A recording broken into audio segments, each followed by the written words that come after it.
beginning on the 6th of June, had accomplished the first phase of the invasion.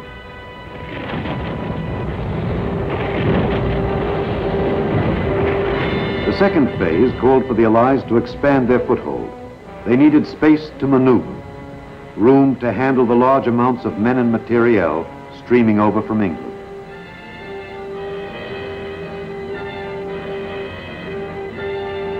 Marshy land enclosed into thousands of separate little fields by hedgerows, behind every one of which it seemed the Germans were well entrenched. And what of these Germans who faced the Allies in the soggy fields of Normandy? They were disheartened, certainly, by the success of the Allied landings. Moreover, the German people were exhausted after 5 years of war and with the effort of fighting on 5 fronts. But the troops themselves were far from beaten.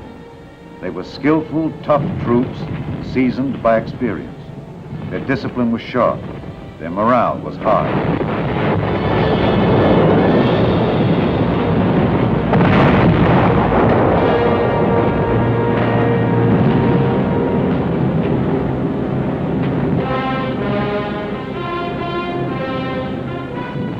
The Germans had a new weapon, the deadly V-1, a small pilotless jet aircraft which had begun to fall on England in the middle of June.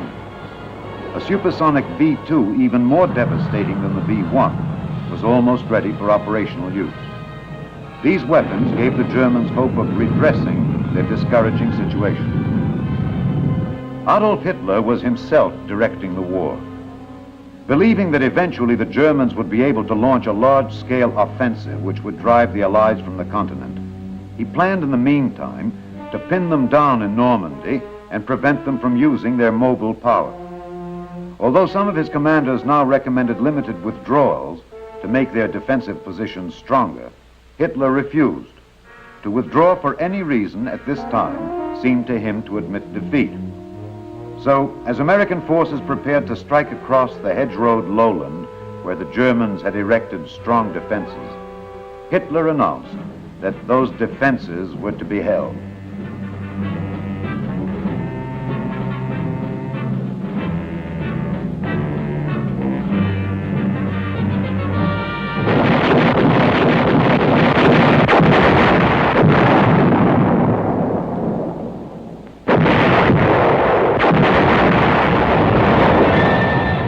The American attack began in the dawn hours of July 3rd, and it lasted for 17 rain-soaked, agonizing days.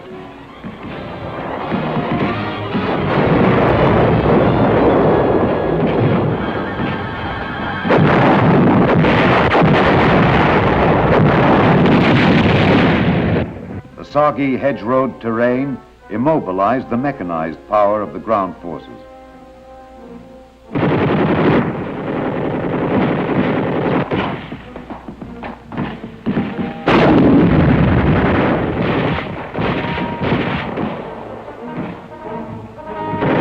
Slow, painful advance was measured in yards, a hedgerow at a time.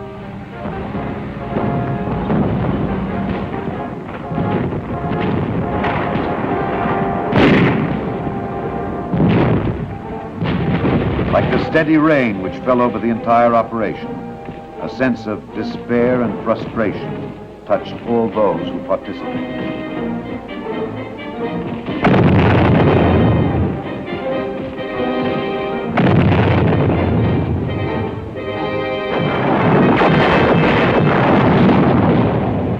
The last action in this offensive was the battle for Saint-Lô.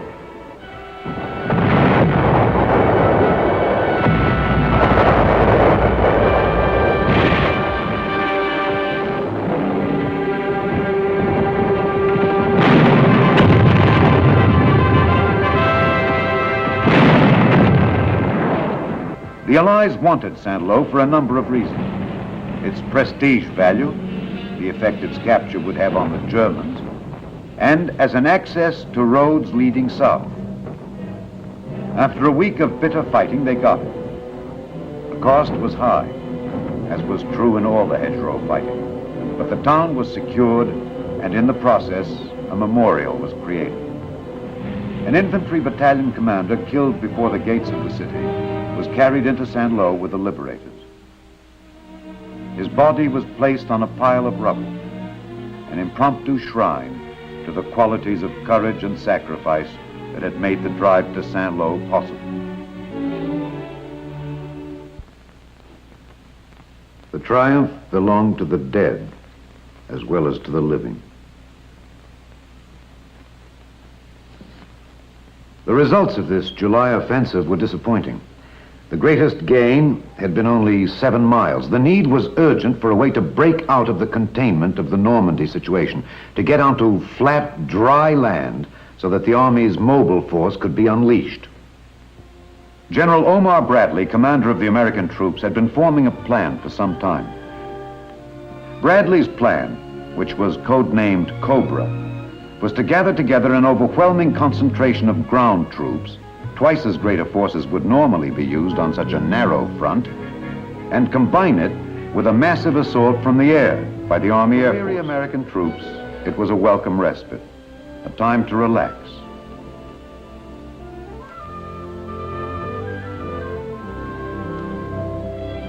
On July 20th, a dramatic event electrified the world and revealed that there was no relaxation inside the enemy camp.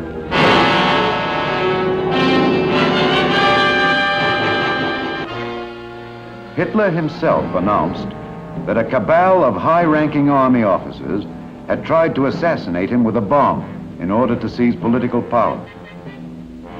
The abortive coup had little effect on the military situation. It revealed no widespread discontent with Nazi rule among the armed forces. The combat soldier was too busy simply trying to remain alive. And the information about the German situation which the Allies wanted, as Cobra neared its jump-off date, was of a considerably more immediate nature. Did the enemy have enough reserves available to counter the attack? Was the Luftwaffe capable of intervening? And finally, would the Germans employ the V1 or V2 or some other secret weapon? These were the questions that haunted the Allied camp as it waited to unleash Cobra.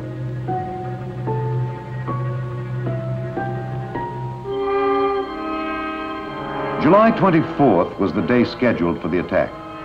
Because the day was heavily overcast, however, with inadequate visibility for air attack, the operation was postponed.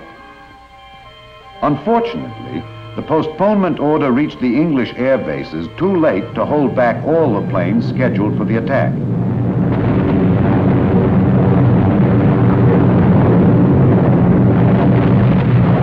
The bombardment from the planes which did not receive the postponement order was not great enough to damage German positions seriously. But it was sufficient to alert them to the threat of a ground attack. And German artillery gave American forward units a hard time for the rest of that day.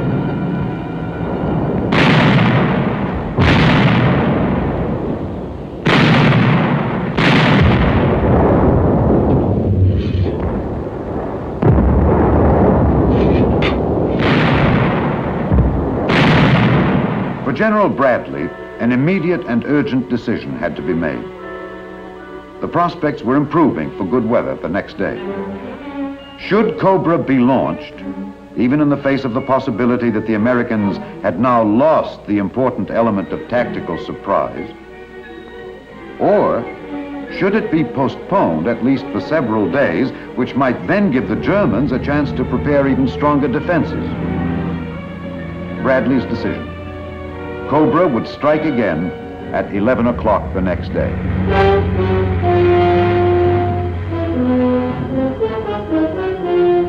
Again on the morning of July 25th, the planes came.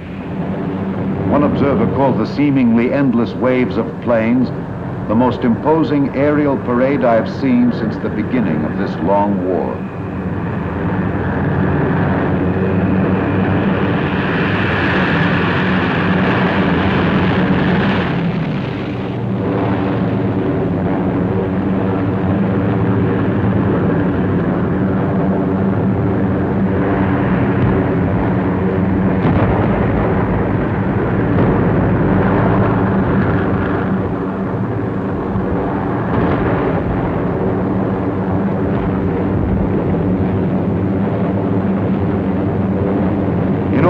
dropped more than 4,000 tons of destruction. But the tactical effect was not immediately clear. Did the bomber attack destroy the efficiency of the German troops? No one could tell.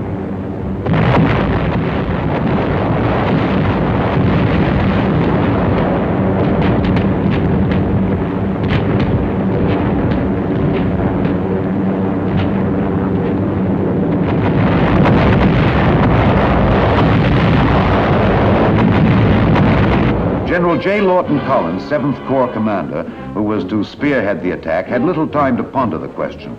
For better or for worse, Cobra was launched. The troops moved out at once.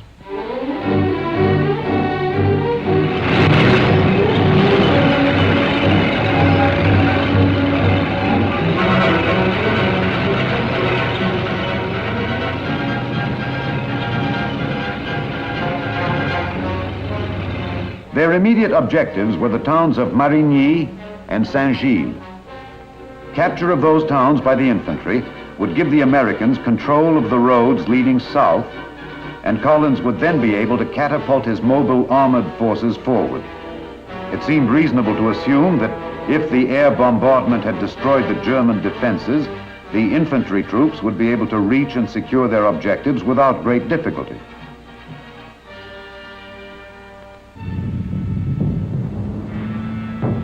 To their surprise, they met strong resistance.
At the end of the first day of the attack, Marigny and Saint-Gilles were still in enemy hands.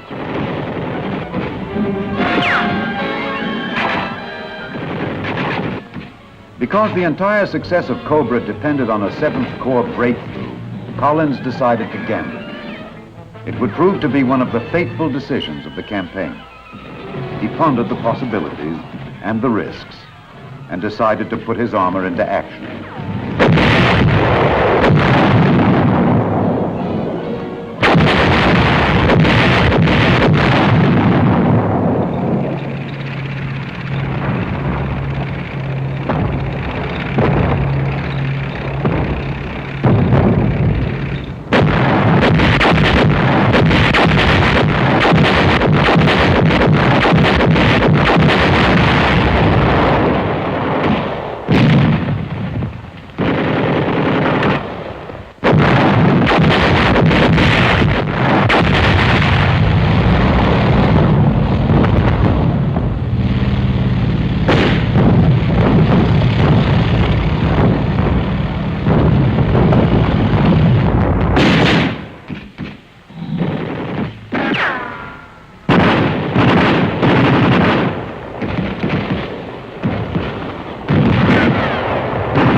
The gamble paid off.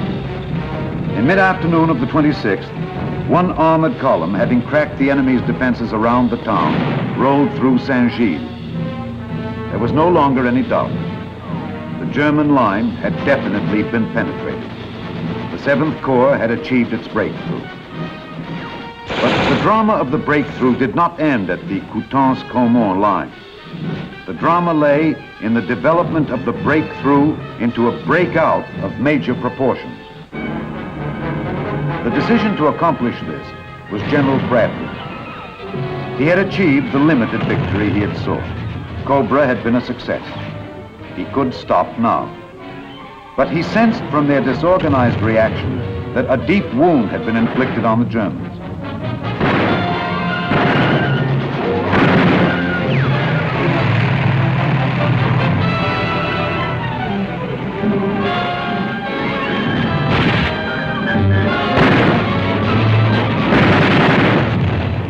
The Americans pressed their attack through rapidly crumbling German defenses. By the end of the month, United States forces stood at the base of the peninsula, at the gates of the province of Brittany. And a nightmarish phase of the battle, the war of stalemate, was over. The reaching of Avranches signified the culmination of the breakthrough and the point at which our forces split for the westward and eastward drives in the breakout. To the west, there was the dash across Brittany, where the ports of Saint-Malo and Brest finally became prizes of conquest. To the east, there was the repulse of the German counterattack at Mortain, where the American infantrymen withstood the onslaught of 4 German armored divisions and turned back Hitler's attempt to halt the Allied mobile column.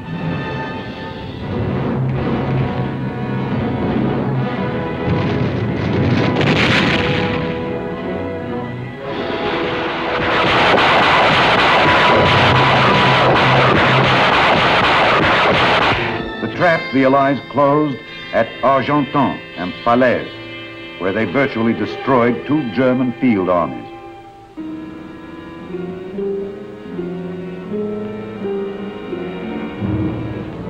The drive east to the Seine River, climaxed by the liberation of Paris, and the civilized world thrilled to a symphony of joy and delight. The flowers, the kisses, the songs, and the wine.